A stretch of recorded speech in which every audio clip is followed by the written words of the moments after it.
Shabbat Shalom, everyone. Good morning to you. This is Bill. We are live from the Biblical Lifestyle Center in Texarkana, USA. We have come today to enjoy the Sabbath together.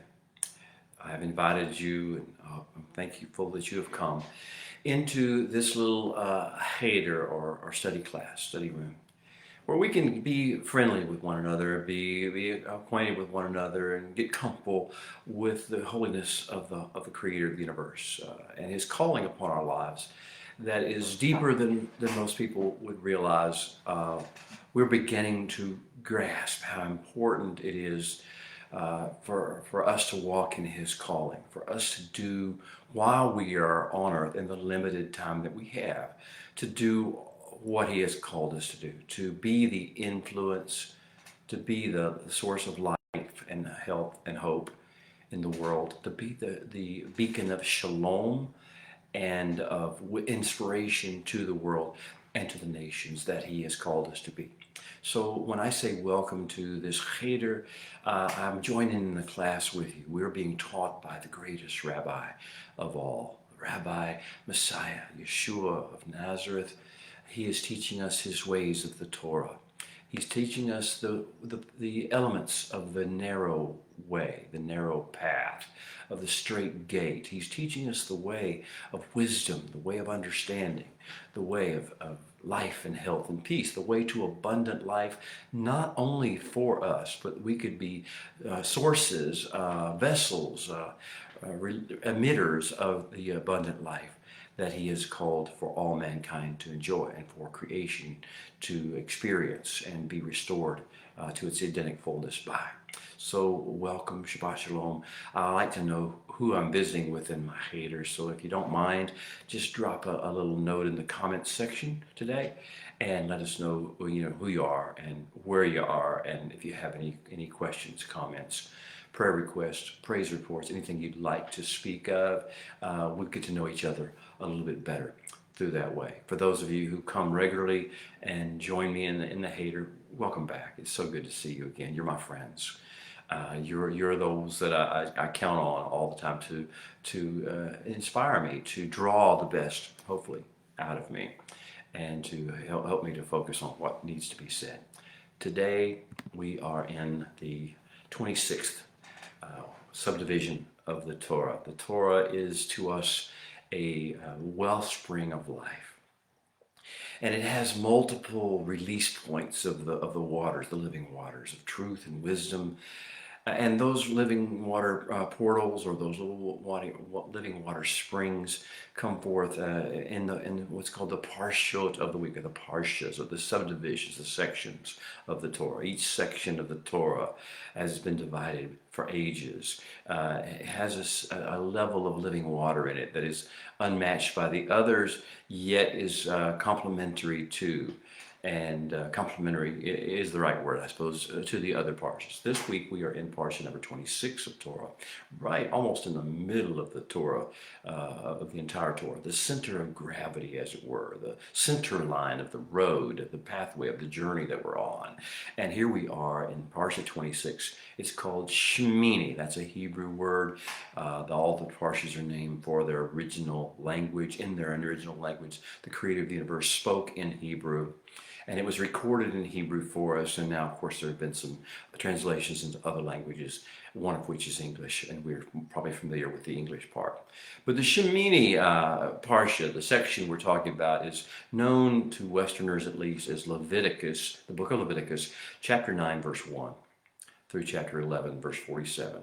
About 3 chapters worth of downloads from heaven. It has a series of things in it. The first part is one of the very few narratives, the storylines that were given in the book of Leviticus, and what's really called Vayikra, Anti-Call. That we have a short story put into place, and then we have an awakening of divine speech. And beginning with chapter 11, it actually starts a little bit in chapter 10, but beginning with chapter 11, verse 1, we begin a new series of divine speeches that will go on from chapter 11 through chapter 24. and it's the longest discourse of continual divine speech in any form of written form. And the Torah, this epicenter, has the longest uninterrupted episode of divine speech ever, and it's called, I call it at least, the Kedusha discourse, the discourse on becoming holy. Whatever that means, we're going to hopefully talk about what that means. Because why? Because our Creator and Redeemer and King is holy, whatever that means. And we're going to be drawing from His holiness into our life, whatever, again, that means. Let's talk about it in our Hader today. Let's get acclimated to a different realm. That's the good thing about the Sabbath.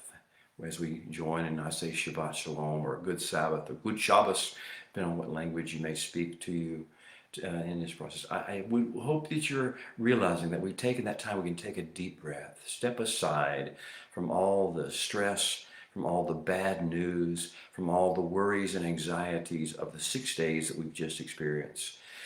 Take a deep breath, step aside, and look back and say, what on earth just happened, and what does it mean? What happened in our lives? What happened in our world? And what does it mean? What did we do that we weren't ready to handle and therefore didn't handle the best possible way we could? What do we need to change? What do we need to tweak by virtue of connection with the divine, connection with the holy things of our King today, before we step into next week? What do we need to do to prepare for what's coming next week in the real world, in real time, in real relationships, in real politics, in real world order, and whatever we may have to face next week? What do we need to do today? What do we need to absorb from the holy realm of the Sabbath, and the holy realm of the Torah, and the holy realm of the presence and the discussions of the Holy One's will today, in order that we may be ready, prepared, better next week than we were this week? Well, this parsha, Leviticus 9:1 through 11:47, Shemini, I call it the parsha of consecration and purification. Those two English words, they kind of don't tell the greater story, but we're going to parsha of consecration, of becoming holy, of being, and we'll talk a lot hopefully today, and hopefully you will consider and meditate today on the idea of the holiness and the holiness calling of the Holy One, of our King upon our lives. What does it mean that He is holy? What does it mean that He is consecrated? What does it mean that we are holy? What does it mean that we are consecrated? This is a parsha of fleshing out the consecration and the consequent, or the subsequent, purification. Consecration should yield purification. Purification, again, another English phrase. It may mean nothing to you other than like you was to wash your hands or your face. Purification means that you disentangle from all that which is preventing you, hindering you from becoming the light, the servant that you were created to be.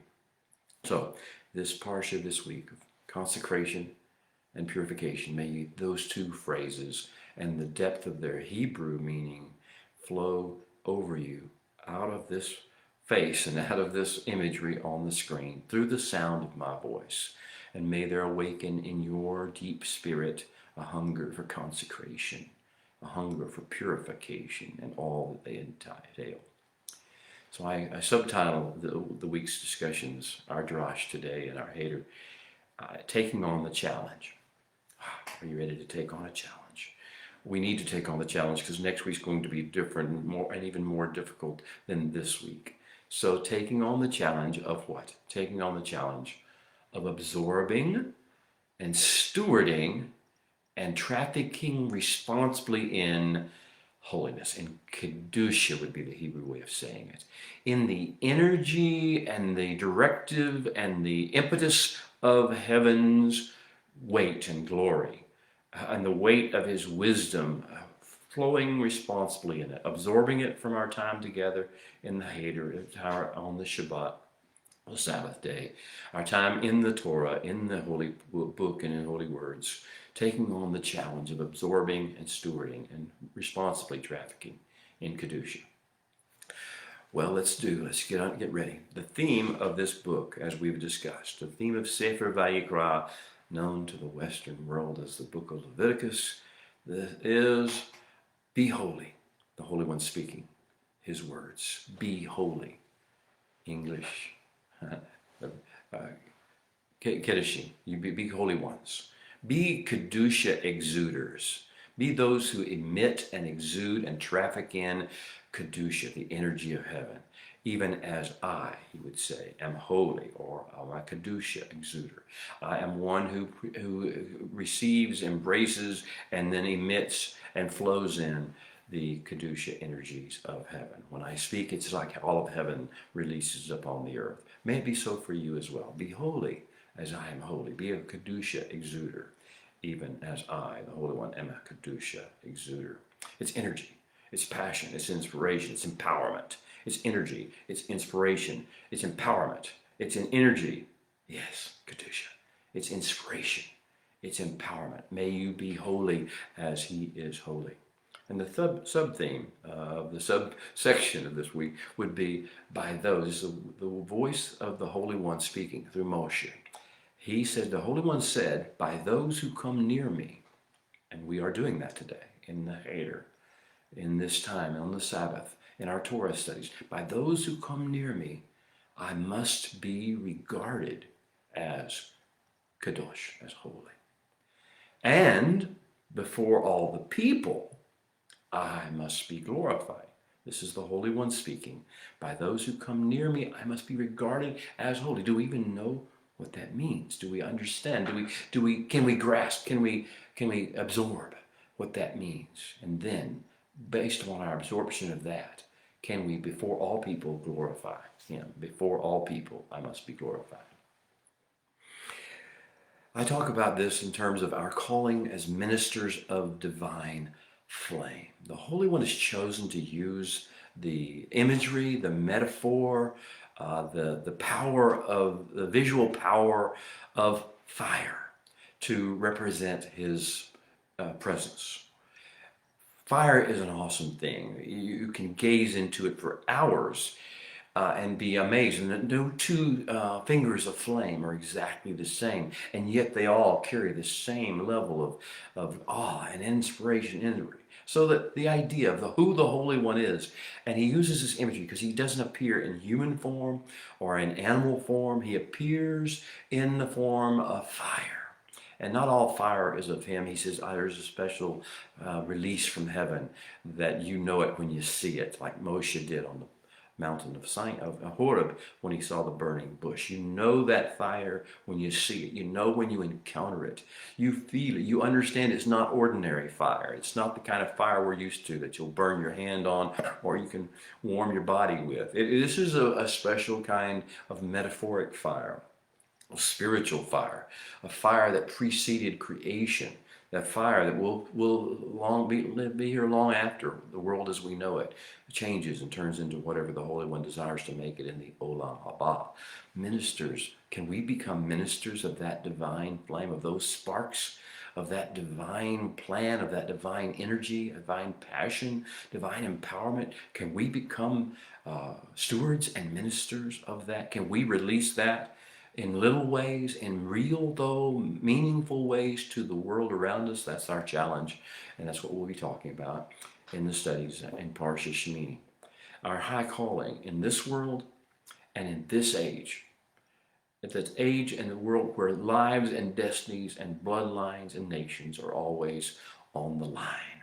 This is what we're talking about. We're not talking about some high calling in the afterlife.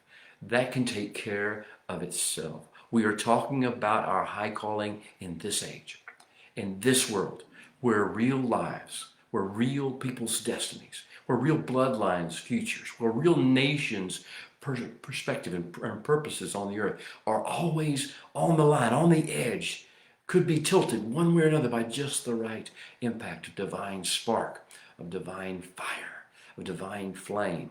This is our high calling, to be alert and awake and oriented to this world, and therefore to become the light and the fire and the heat and the empowerment and the inspiration that we are to be. We can, beloved, listen to me if you would. In our Heder, I talk to you as friends. We can make a difference. We really can. What controls the world, what changes the future, is not politicians, and it's not elite people gathering in little back rooms or dictating things over the internet. What makes a difference, what changes the direction of a nation, a bloodline, a person's life, is the Holy One's divine spark and people who respond to it and steward it responsibly. So we can make a difference. We can be a light to the nations. We can be an instrument of healing where it's needed most. We can be a vessel of wisdom, but in order to do so, we can't do it our way. We can't do it according to social justice theories. We can't do it according to reform politics. We have to do it according to the protocols, the design, and the impetus that comes with the words of the creator of the universe. It's not just his instructions or his commandments. It is the energy that comes with those to fulfill their purpose. We can make a difference. We can be the light to the nations we're called to be. We can be the instrument of healing we know we were born to be. We can be the vessel of wisdom in our world. But, beloved, we only have so much time to do so. In this age, where lives and destinies and bloodlines and nations are on the line, we only have so many breaths to breathe in and breathe out. So many heartbeats. We only have so many growing seasons, so many years. And there are so many distractions. There are so many diversions. There are so many detours that can sabotage us and take us away from becoming the difference, the light to the nations, the instrument of healing, and the vessel of wisdom we're called to be. So many distractions, so many diversions, so many detours. That's why he gives us the Sabbath to reorient, to reconnect, to get back to ground zero, to center, to get back to purpose and meaning away from all the distractions and the diversions and the detours that the week, the 6 days, threw at us. So these detours and diversions and distractions, what do? They steal our time. They steal our energy, our passion. They steal, if we're not careful, they will steal our credibility as his witnesses of his goodness and his glory and his holiness. And thus they strip away from us the opportunity to be of service that we were created to be. We were here to have influence and impact. I want to kind of show you this from a different perspective. I want to show you this calling and its impact upon our lives through the eyes of Shaul of Tarsus. I know that may be offensive to some. Let's just listen to what he has to say. In 1 Corinthians 6, beginning in verse 16, the middle of that verse, he begins to really hit this theme. It goes all the way through 7, verse 1, 6:16a or b through 7:11. And here's what he says. You, being plural, you plural, are the temple of the living God. Let's just stop and absorb that for a second. We are the temple of the living God. And then he goes on. He says, and that God has said, I will dwell in them. Is he dwelling in you? Do you, on the Sabbath day, when we step aside from the affairs of mundane, common, and profane things and get back into the holy things, do you understand? He says, I will dwell in them, you. And I will walk among them. He is moving. He is not just here sitting dormant. He is moving. He is doing things. He's engaged. I will dwell in them, and I will walk among them, and I will be their God, and they will be my people. Do you even grasp, beloved, as we're sitting in our Heder discussing these things? Do you even grasp what it means that you are his people? He is your God. He dwells in you, and he walks among you. But Shaul does not stop there. He uses that as the foundation or the jumping off point for the next point. He says, therefore, he quotes again, come out, the voice of the Holy One speaking through Shaul this time. Come out from among them. Come out from among them and be holy, be separate, be consecrated, says the Holy One. Do not touch what is tameh, what is unclean. And I will receive you, I will be a father to you, and you will be my sons and my daughters, says the Holy One Almighty. Wow, those amazing promises have been given to us, recited to us from the Tanakh, from the prophets. all the way, the Torah, all the way to today. And Shaul says them, and then he says, therefore. Always listen when Shaul Tarsus is speaking to the therefore. This is going to be the summation of what we just read about means and what we're supposed to do about it. Therefore, he says, having these promises, beloved, you remember what those were? He just told you what they were. He will walk among us. He will be within us. He will be our God, and we will be his people. Oh, you get this.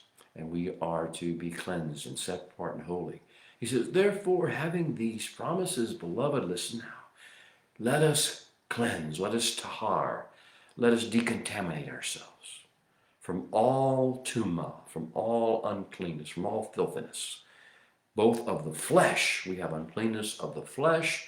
We'll talk about some of that in the latter part of Parsha Shemini. We're talking about food, animals. You can take the flesh up to eat, and then what it does inside of you. We'll talk about those things, the uncleanness of the flesh, but not just from all filthiness of the flesh or all tumah of the flesh, but also all tumah of the spirit. You see, the animal is just a picture or a metaphor. It has meaning, it does have input and importance, but it is really more important to you as a metaphor. That if you talk about, for instance, the pig, that there's a spirit that goes with being a pig. We talk about eating like a pig, behaving like a pig. You understand how the tumah comes of the flesh, but also of the spirit. So let me go ahead and recite, because you didn't finish there. Shaul said, therefore, having these promises, beloved, the ones we talked about, let us tahar, cleanse ourselves, purify ourselves from all tumah, from all filthiness, from all uncleanness of the flesh and of the spirit. And goes on, perfecting kedusha, perfecting holiness in the reverent fear of God. Now that is a picture of where we are as we come to this Shabbat table, as we come into this room and we begin to refocus on what just happened and what does it mean and what would we need to change about our life going forward. Shaul has just encapsulated it for you, and I will try to go back to Torah and make it mean something to you. Now, I want to go on into our study time. So, call to worship. Let's do the Baruch Hu together. If you know it, you can sing along or whisper along or hum along. If you don't, just let the words and the sound of the Hebrew chanting flow over you. Ready? Baruch Hu Adonai Hamvorach. Baruch Adonai Hamvorach Leolam Vaed. Baruch Atah Adonai Eloheinu melech haolam Asher bachar banu mikol ha'amin V'natan lanu et Torato. Baruch Atah Adonai Noten HaTorah. Yes. And may you open our eyes, O Holy One, now, that we may see wondrous things in your Torah. For we are but strangers in the earth. So do not hide your commandments from us. As we begin our discussions today, we need to get the context straight. Parsha Tzav, the last parsha that ended with the end of chapter 8 of Sefer Vayikra, the book of Leviticus, ended like this. The inauguration of the priesthood was done. Aaron and his sons were called forth. They spent 7 days in the tabernacle, and Moshe taught them.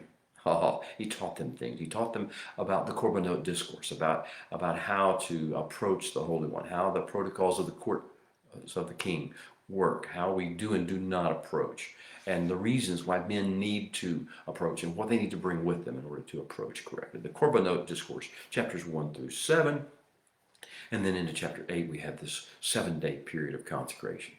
And then ended with these kind of words. You are not, Moshe rather speaking, you are not talking to Moshe, talking to Aaron and his sons. Moshe saying, you are not to go outside the door of the tent of meeting for 7 days. This corresponds in ways that we won't have a chance to talk about to the 7 days of unleavened bread that we've just experienced. We are all priests in that way. We are now consecrating ourselves for 7 days the way the priest did. But let's go on. You are not to go outside the door of the tent of meeting for 7 days. Until the days of your consecration, until the days of your setting aside, your holiness, kedusha, are ended. For 7 days, he will consecrate you. Yes. For 7 days he will set you apart. For 7 days he will fill you with his Kedusha energy. And as he has done this day, so the Holy One has commanded to do. And he says, Aaron and his sons, Assad, they put into practical application all of the Devarim, all the inspired words and teachings that the Holy One had given to Moshe by his hand. That's what we ended last week, at the end of the consecration period of the priesthood. And now we're going to kind of turn our attention away from just what's going on in the tabernacle to the bigger camp. Come with me. Let's take a journey together. Let's go back in time. Let's let the holiness of the time, of the 8th day of the month, the moon cycle of Nisan Aviv, in the first year after the Exodus, as we're at Mount Sinai, let's go back together and let's experience this journey together. As we do so, remember that we're in the camp and we're watching, because we helped build for 5.5 months. We joined together in perfect unity, in cooperation, in humility, and we built the building that the Holy One told us to build, this amazing structure called the tabernacle in English, the Mishkan, the place of dwelling in Hebrew. This is what we are to become according to Shaul. You are the temple. You are this dwelling place. Well, we built it, but we haven't entered it yet. It's still it's been set apart and anointed, and Moshe's assembled it. It's all in place. It's in the middle of the camp, but we haven't been there yet. And our average person in the camp, the man, the women, the children, the mixed multitude from the nations that have joined us, they all kind of look at that as a big elephant in the room from us. It's there, but what are we supposed to do with it? And what does it mean now? How's our life going to change? Is our life going to change because of the dwelling of the Holy One? Because He's not only let us build it, He has come and filled it, and we can tell that place is different than other places. We can sense the holiness, the energy coming from it. We can sense the beauty, the waves of divine energy flowing. And so here we are, and this week we're going to get a call.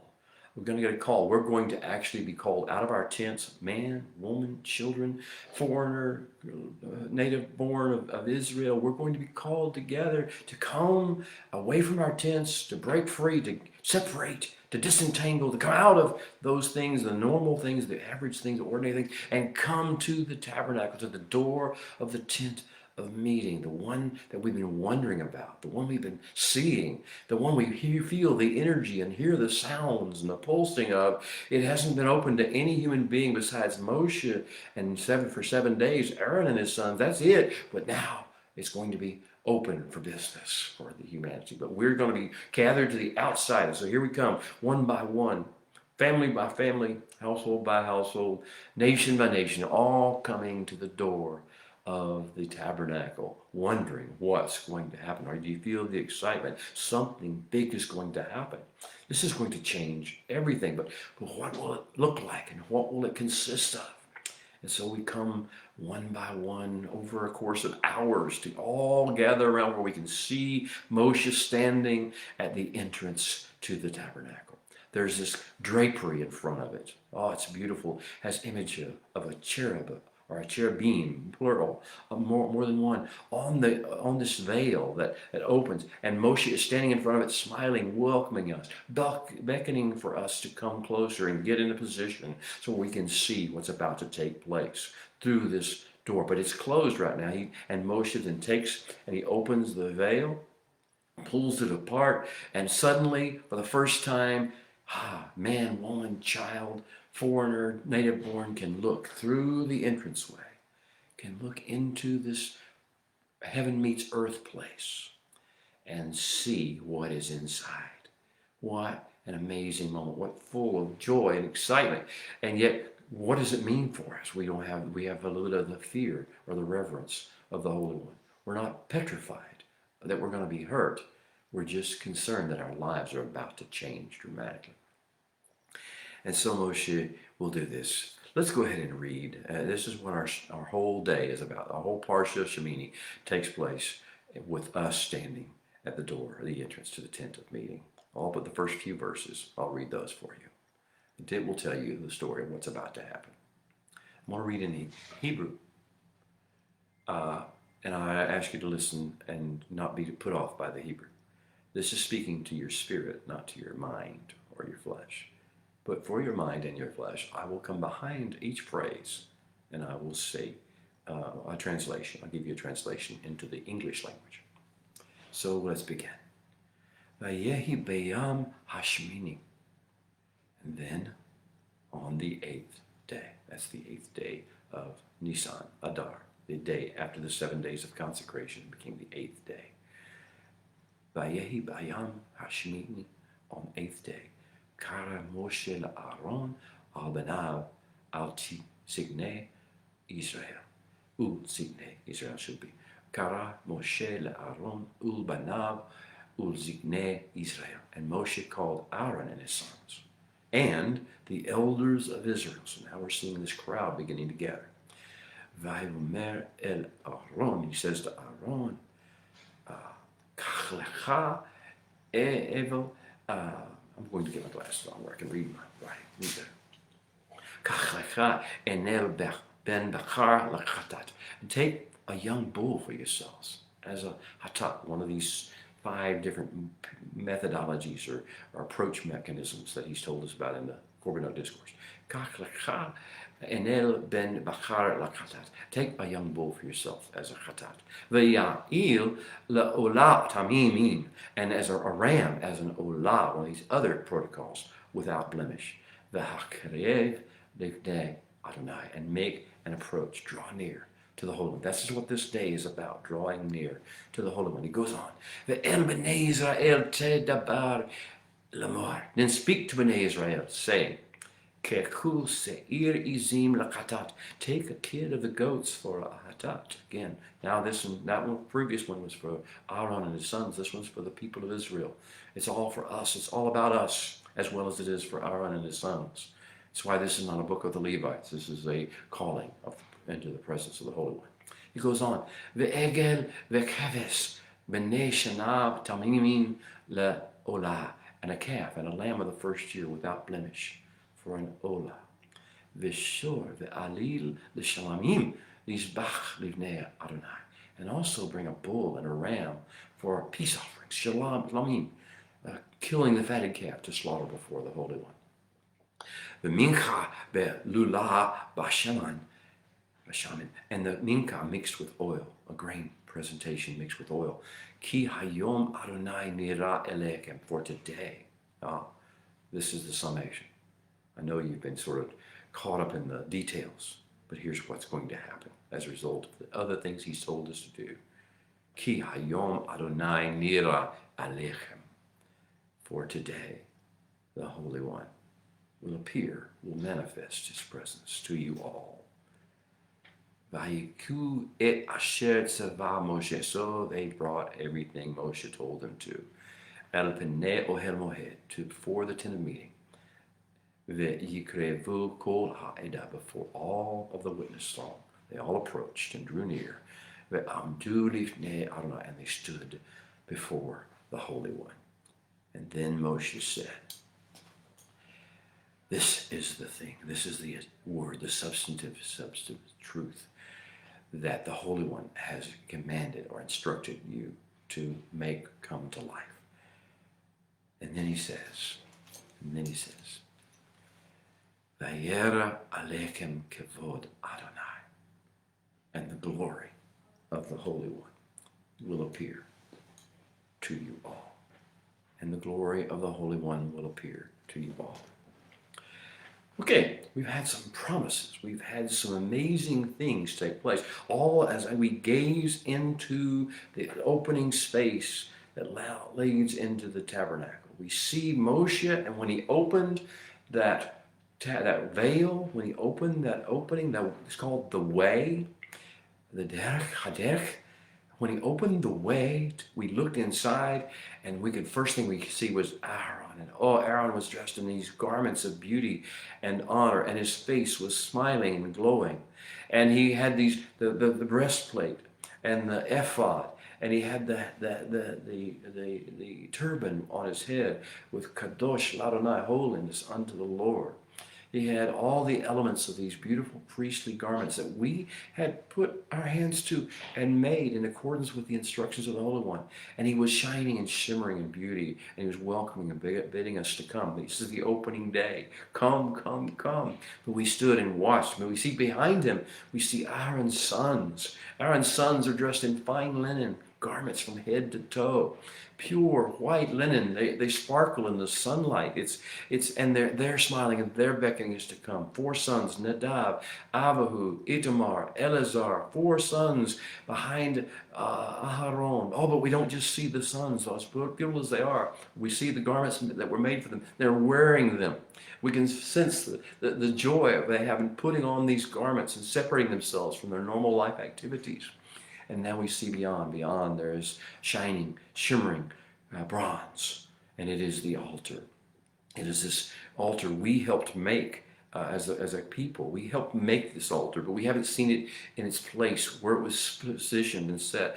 That Moshe did that without our vision. And here it is. It's sitting there, and it's shimmering in the sun. It's beautiful. We see that underneath the grate of the altar, Aaron and his sons, or someone has put wood down there for a fire, but it's not ignited yet. And then we see on top of the grate, Aaron and his sons have placed the meat of the animals that we talked about, that we just read about, and with the fat from some of the animals, and it's there aligned and ready. This is the place where the ultimate extreme bridal makeover protocols will begin to get up close, will begin to get personal, will begin to get invasive, begin to get real. What does this mean for us? What are we needing to know so that we can prepare ourselves to separate ourselves from the unholy, from the unclean, from the profane, from that which is toxic and destructive to the world? What do we need to know, and what do we need to gain this week? We are in a segue. This little story that we've told you, this little trip that we took, the journey that we took to be in front of the tabernacle and look through that gate, that entryway, that way, that is all about a segue between the Korbanot discourse, which teaches us how we can approach the Holy One because we have needs, that we need to do certain things to awaken ourselves to where we can overcome the struggles, the 5 holes in our soul that we talked about. That was what was Leviticus 1 through 7 or 8. And now we're going to take another interval of this story, and then we're going to begin the Kedusha discourse, Leviticus 11, 11:1 through 24:9. This is the longest discourse of divine speech in Holy Writ anywhere, the Torah in particular. We are entering the activation phase. We are entering the consecration phase. We are entering the purification phase.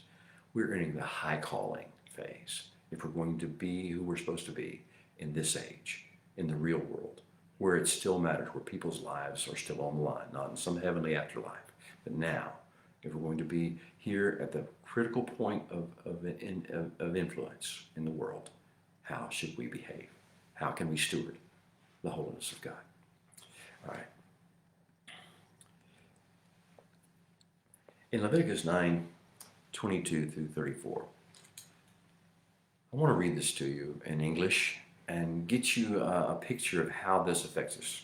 I've given you the background. I've told you that we're all standing in front. The whole nation and all the mixed multitude is standing in front of the tabernacle for the first time with the veil pulled back and the opening there. And we can see inside, and we see things are ready, but there's something missing.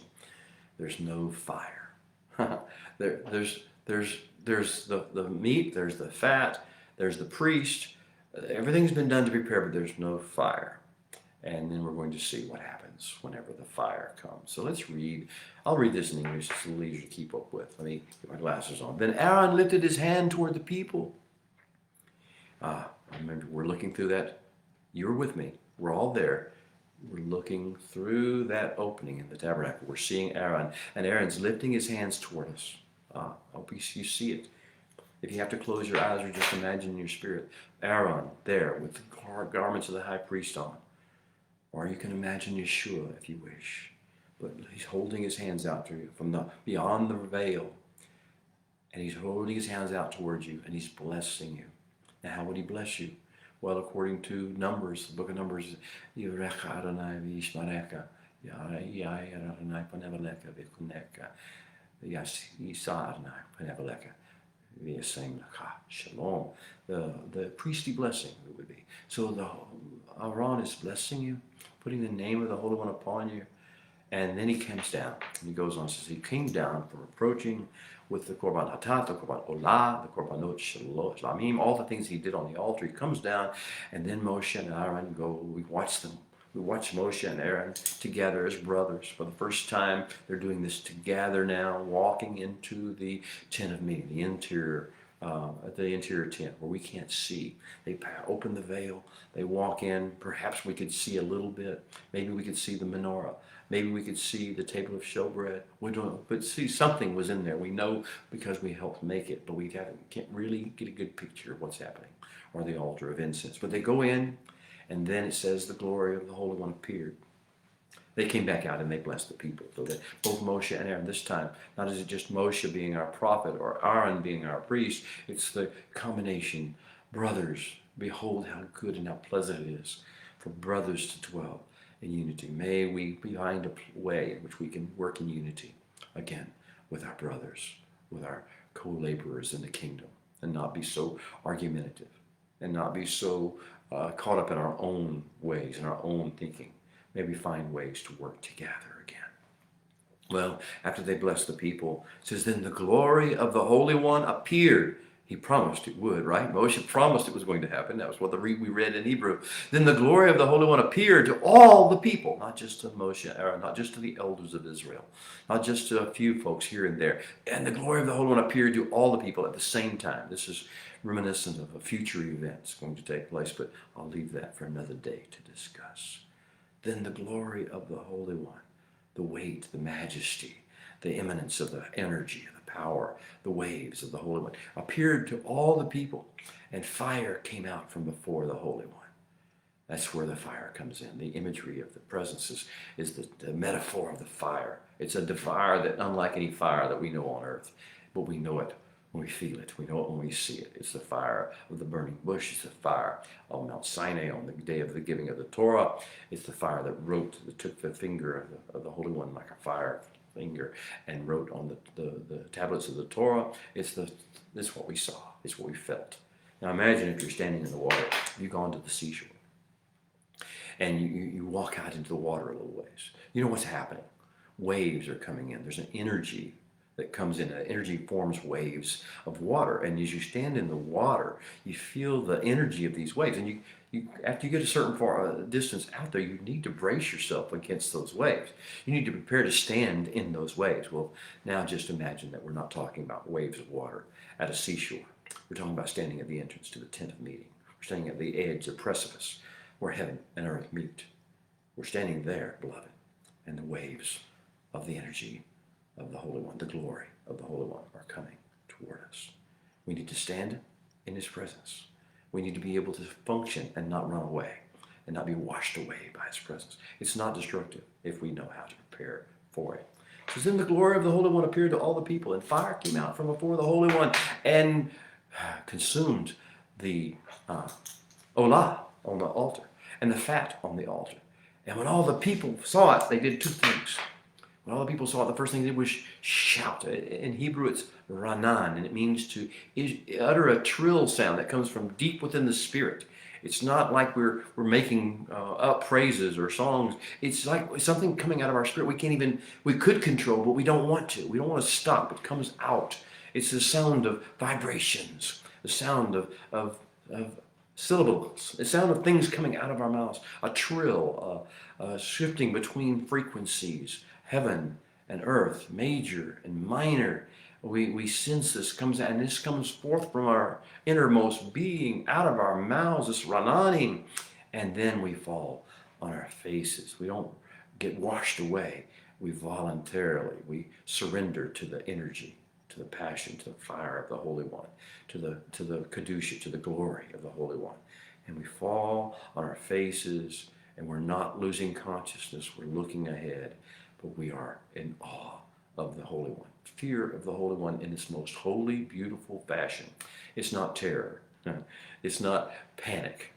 It is instead, unlike at Sinai when we first got the Torah, this is adoration, looking upon it in adoration. This is a holy moment, a holy occurrence. This is what we need. This is what we've been wanting. We didn't know what we wanted, but this is what we wanted, to be this close to the Holy One and to sense, to experience the washing over us of His holiness and His glory. Well, this is the kind of thing we can experience. And then he says, what happens next is shocking. What happens next, beloved, is incomprehensible. What happens next is that those two guys we saw with Aaron, we saw four. We saw Eleazar, Itamar, and the two older brothers, Nadab and Abihu. They are also on their faces. They are also start out the process when the fire falls and the glory appears and the waves begin to pulse out of the tabernacle. They also begin to trill to Ranan in the Hebrew. But something happened and they got up. Only two people in the entire camp of the millions of people who were there, men, women, and children. No one got up. No one moved. Everyone was in adoration of the Holy One. But Nadab and Abihu, for unknown reasons, get up. And they don't just get up. They go and they get censers or fire pans that are used to put incense on. And this is not something that's ever been said to be, this is part of the protocols of approach. No one ever said to do this. This is something maybe they saw in Egypt. We don't know where they got the idea. But they went and they got fire pans and that would be used. The only place that's to be used are in the holy place, in that tent where Aaron and Moshe went earlier at the altar of incense, because this is an incense offering. You put coals in the fire pan, you put incense on top of it, and you so they did this on their own. They felt like maybe they needed to do something extra, something special beyond the Torah, different outside the Torah, maybe something that seemed right at the time. But they picked those up and they took those and they got closer and closer to the altar and to the fire of the Holy One and the presence of the Holy One. And they got too close. And it's like if you get too close to a fire, you'll get burned. It's not that there was some wrath or anger of the Holy One directed toward them and He sent forth flames to consume them and destroy them out of wrath. That's not what the Torah says. The Torah doesn't talk about His wrath here. It just says that fire came out from Him because they got too close. It arced like electricity. You can't approach in your own ways. You can't do your own thing. You can't make up stuff and try to, because you see that this is too holy. He is too holy. He is too good to be contaminated, to be polluted by our ways, by man's ways. And so what happened is, as we watched through this entrance to the tent of meeting, in shock and awe, from our place, falling on our faces, in adoration, we watched Nadab and Abihu do the unthinkable, and then see the unthinkable happen to them. They got too close to the flames, and they were consumed. Their bodies were consumed, but their garments, we looked at their white linen garments, and the white linen garments remained. They're not even singed. The fire did not get the white linen garments. It only got them because they had contaminated them. This is not something, people do things much worse than Nadab and Abihu every day, but not in this context. Not in this situation, not where they were, not at the level they were expected, called upon to have, not with the level of influence and impact they were called to have upon the world. And so, they are perished before our eyes. It's a shock. We see how holy the Holy One is, how important it is to follow His directions, how important it is not to just make stuff up and because it feels good or seems right in our own eyes. The Nadab and Abihu story is very important. Now, there are two things about the name that I want to talk to you about briefly. The names, Nadab. Nadab means willing, of your own free volition. So we can do things of our own free volition, of our own will, that are like unto what Nadab did. That whenever we try to worship our way, we make up stuff that feels good to us, we enjoy, we like, maybe gives us a little bit of a relief or release, or makes us feel like we're superior spiritually than other people. Oh, when we do these things, he says, that's the Nadab aspect. And then there's the other aspect of it, is the Abihu. Abihu means he is my father. He is my father. Now, many people, love the idea of the Holy One being their father. from the emotional standpoint. And so it's like, I get by with this because he's my father. He loves me because he's my father. I'm his son. It means I don't care about his rules. I don't care about his ways. I am. It's about me and my relationship to Avi. He is my father. And so since the way of the dangerous way of Avihu is to take this relationship as father and son in a personal, selfish way, as opposed to understanding if I'm his son, I must behave like him. I must honor him in all things that I do. I must do it his way as opposed to my way. That's the wrong way of looking at being Avihu. He is my father. Okay. So the Holy One then begins to speak to Aaron. Aaron has just lost two of his sons in this beautiful, most wonderful day of creation when heaven touches earth. Unfortunately, he has sit there and had to watch his sons be consumed. So the Holy One comforts him. He comes to visit him. He speaks to him. He says to him, he says, do not drink yain or intoxicating drink. Yain or shakar. Sheker, I should say. Do not drink wine or shakar. Yain or shakar.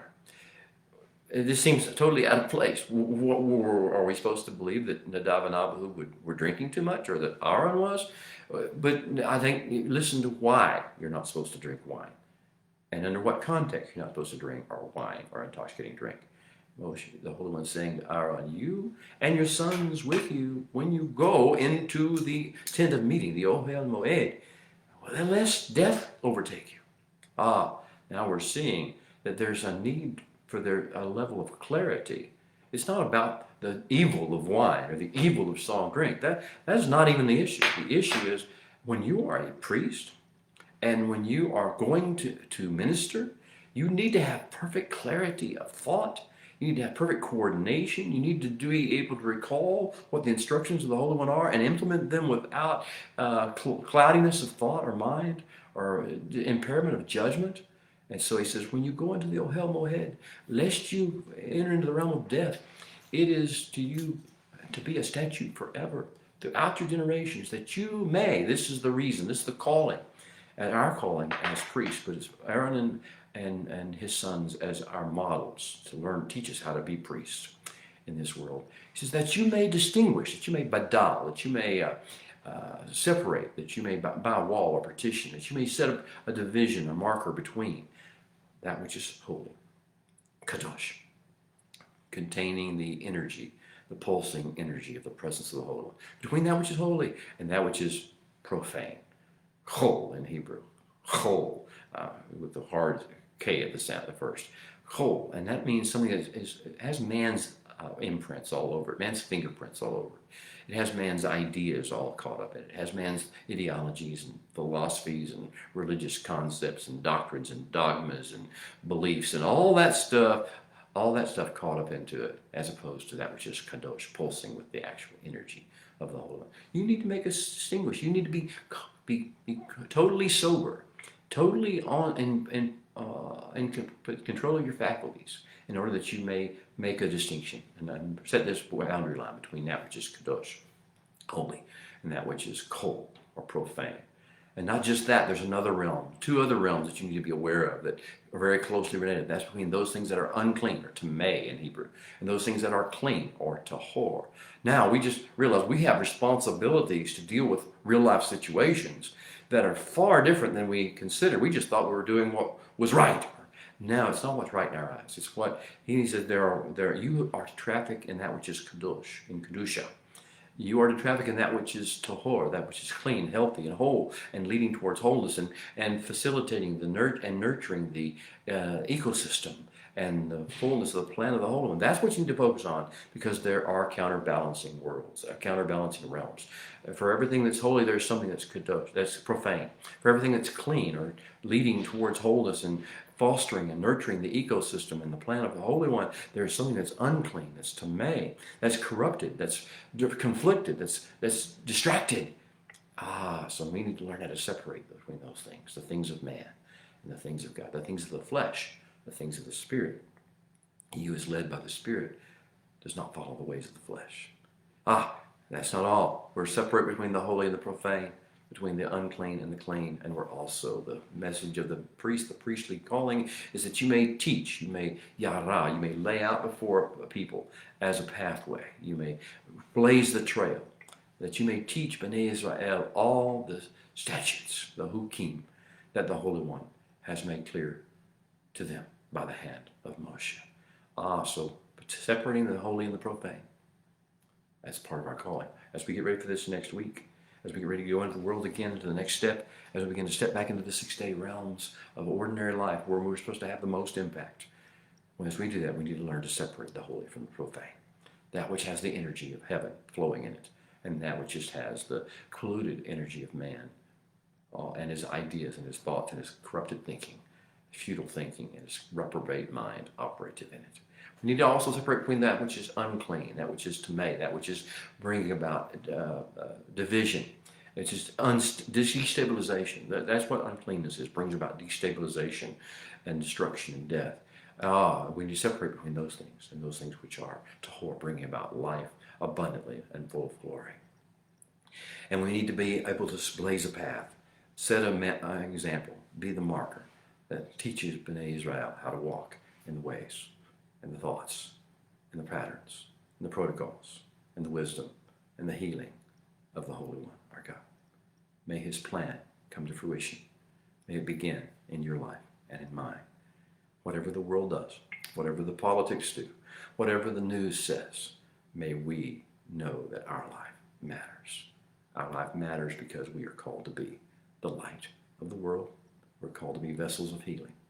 We're called to be elements of love. Thank you, beloved. Let us know you were here. Shabbat shalom.